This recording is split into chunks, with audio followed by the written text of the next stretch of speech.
berikut saya akan memberikan ilustrasi bagaimana menghitung F ya. Nah, di sini sebelumnya saya ada beberapa notasi ya. Jadi notasi pertama itu adalah L ya di sini. L itu adalah banyaknya kategori dalam variabel explanatory. Banyaknya grup lah. Ya, berarti dalam hal ini kita ada 4 L-nya. Terus kemudian kita N ini adalah banyaknya data dari sampel yang kita punya. Data dari sampel yang kita punya. Nah, terus notasi berikutnya itu adalah ini ya, X bar I ya gitu. Berarti artinya adalah rata-rata pada grup ke I. Ya. Jadi kita total punya 4 X bar ya. X bar 1, X bar 2, X bar 3, dan X bar 4. Dan kemudian ada X bar yang tanpa indeks, ini adalah rata-rata overall ya. Begitu pula dengan standar deviasi, kita punya SI, yaitu adalah standar deviasi di grup ke I ya. Dan kita juga punya S ya, yaitu adalah standar deviasi overall. Nah, sekarang kita akan siap untuk menghitung F ya. Jadi F itu adalah variability antar grup ya. Antar grup dibagi dengan variability di dalam grupnya. Nah, sekarang saya akan menghitung yang atas dulu ya. Jadi variability antar grup. Grup formulanya adalah jumlah dari semua I dari 1 sampai L ya. L. Kenapa ada L? Karena total ada L grup ya gitu ya. Nah, terus NI dikalikan ya. Oh ya, di sini NI belum tahu ya. NI itu adalah jumlah data pada grup I ya gitu. Nah, dikali X bar I dikurangin X bar dikuadratkan ya. Dan ini semuanya dibagi dengan L-1. Nah, ini adalah formula untuk menghitung variability antar grup. Ya, jadi semoga cukup jelas ya. Jadi menghitung variability antar grup itu adalah dengan cara mengurangi rata-rata dari setiap grup dengan rata-rata total gitu ya. Jadi kalau variability antar grupnya besar, maka XI dengan X bar itu beda-beda gitu ya. Tapi kalau variability antar grup kecil, berarti X bar I, X bar 1 sama X bar itu sama, X bar 2 sama X bar itu sama ya. Jadi kurang lebih sama gitu ya. Nah, kemudian variability di dalam grup. Nah, formulanya adalah formulanya adalah pecahan juga ya. Yang bagian bawahnya itu adalah N min L, tapi bagian atasnya itu adalah ini sigma lagi-lagi I-nya dari 1 sampai L. Kemudian ini adalah NI dikurangin 1 dikali SI ya, standar deviasi kuadrat gitu.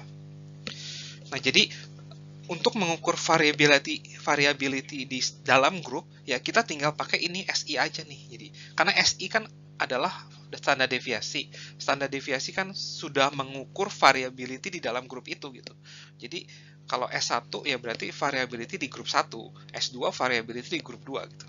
Jadi seandainya variability di dalam grup besar berarti SI-nya tuh pasti besar-besar ya. Nah, ini adalah formula untuk menghitung statistik F. Nah, biasanya dalam menghitung statistik F itu ada tabel yang akan membantu kita dalam menghitung statistik F ini. Nah, jadi saya akan jelaskan menghitung statistik F ini dalam tabel. Nah, dalam slide ini saya sudah menunjukkan tabel yang biasa kita pakai untuk membantu perhitungan kita dalam menghitung statistik F ya. Nah, jadi di sini ada 3 baris. Baris pertama itu baris treatment. Baris treatment itu untuk menghitung variability antar grup ya gitu. Ya, jadi ini tuh treatment. Kemudian baris error tuh untuk menghitung variability di dalam grup ya, within group. Nah, kalau total biasanya tidak kita pakai, ya tapi nggak masalah. Nah, di sini sekarang NI-nya itu adalah, N totalnya kan ada 311 wanita ya, tapi tadi saya tidak memberitahu di grup 1 ada berapa orang, di grup 2 ada berapa orang ya. Total kan ada 4 grup ya, ada 4 jenis diet soalnya. Nah, di grup 1 itu ternyata ada 79 orang ya, di grup 2 ada 76, ini ada 79, ini ada 77 nih. Ini total grupnya nih. Nah, berarti L-nya itu ada 4, berarti L-1 tuh adalah degree of freedom-nya ya. Jadi ini tuh adalah itu degree of freedom-nya. Nah, ini adalah degree of freedom. Jadi DF itu dari degree of freedom. Nah, jadi untuk yang antar grup degree of freedom-nya itu ada 3 ya. Tapi untuk yang dalam grup, variability dalam grup, degree of freedom-nya itu adalah 311 dikurangin 4 ya, N min L ya. 311 kurang 4 berarti 307 ya. Nah, kemudian sum of square itu adalah ininya nih, SS itu adalah ininya nih. Jadi ini SS treatment, ini adalah SS dalam grup ya, atau error ya. Nah, kita bisa menghitung di data kita sudah mendapatkan bahwa X bar 1 itu adalah minus 0,92, X bar 2, X bar 3, X bar 4. Ya, ini sudah kita dapatkan datanya semua nih. Minus 0,77, minus 0,53, minus 1,65 ya. Nah, ini bisa kita kurangin dengan X bar doang ya. X bar doang tuh minus 0,97. Nah, ini kurang ini, kuadratkan. Ini kurang ini, kuadratkan, dan seterusnya. Kemudian kita kalikan dengan NI ya, ini. Nah, kita akan mendapatkan SS untuk treatment itu adalah 54,14 ya. Dan kemudian untuk SS error, nah kita membutuhkan data standar deviasi dari setiap grup ya. Itu juga sudah kita dapatkan. S1 itu adalah 2, S2 itu adalah 2,14, S3 itu adalah 2, S4 itu adalah 2,54 ya. Nah, ini kita kuadratkan ya, terus kita kalikan dengan NI-1 ya, berarti jadi 2 kuadrat kalikan dengan 79, 2,14 kuadrat kalikan dengan 76, dan seterusnya, terus kita jumlahkan semua ya, sehingga kita mendapatkan SS error, dan nilainya itu adalah sekitar 1457,8. Dan kemudian kita bisa hitung MS-nya. MS itu adalah ini bagi ini, MS yang error juga ini bagi ini ya. Nah, jadi kita bisa mendapatkan ini adalah 18,005 ya. Dan kemudian MS errornya adalah 1457,8 dibagi 307, yaitu 4,75 ya. Dan F adalah yang atas bagian bawah ini dibagi ini nih ya, dan hasilnya adalah 3,8. Nah, statistika F itu mirip seperti statistika Z, cuman bedanya di statistika F itu tidak ada angka baku ya, angka baku seperti yang ada pada statistik Z, di mana kita bisa tahu bahwa kita itu menolak H0 atau belum bisa menolak H0 ya. Nah, untuk itu biasanya kita membutuhkan informasi tambahan, yaitu p-value di sini. Nah, untuk menghitung p-value tidak ada formulanya karena kita harus menggunakan tabel F ya. Namun kalau kita menggunakan applet biasanya sudah disediakan ya p-value-nya itu. Jadi kita tinggal pakai saja.